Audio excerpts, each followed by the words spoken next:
Hi மக்களே! இன்னைக்கு fridge cleaning video தான் பார்க்க போறோம். ஸோ 1 மாசம் நான் வீட்ல இல்ல. ஃப்ரிட்ஜ் எப்படி ஆக்கி வச்சிருக்காங்க பாருங்க. டீஃப்ராஸ்ட்லாம் ப்ராப்பரா பண்ணாததுனால லேசா தண்ணிலாம் லீக் ஆகி இந்த மாரி ஆயிடுச்சு.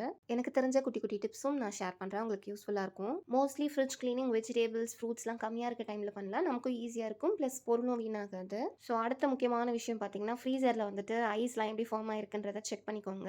நெறைய பேரு நைஃப் யூஸ் பண்றது, ஸ்பூன் வச்சுலாம் அத ரிமூவ் பண்ணுவாங்க. அப்படிலாம் பண்ணக்கூடாது. டெம்பரேச்சர் அட்ஜஸ்ட் பண்ற இடத்துல டீஃப்ராஸ்ட் பட்டன் இருக்கும். அத பிரஸ் பண்ணீங்க அப்படின்னா 2 to 3 ஹார்ஸ்ல அந்த ஐஸ் எல்லாம் மெல்ட் ஆகி நமக்கு கிளியர் ஆயிடும். இதான் சேஃபஸ்ட்டான மெத்தடும் கூட.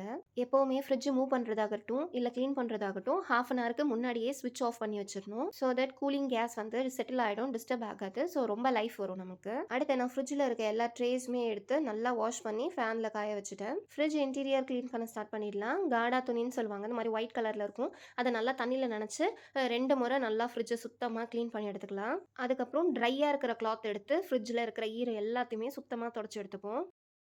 ஒரு 1/2 அன் ஹவர் நான் ஃப்ரிட்ஜ் அப்படியே ஓப்பன்லேயே வச்சுட்டேன். அதுக்கப்புறமா நான் வாஷ் பண்ணி வச்சிருக்கேன் அந்த ஷெல்ஃப் எல்லாத்தையும் எடுத்து ஃபிக்ஸ் பண்ணியாச்சு. அவ்வளோதான், ஃப்ரிட்ஜ் பளபளன்னு நமக்கு ரெடி ஆயிடுச்சு.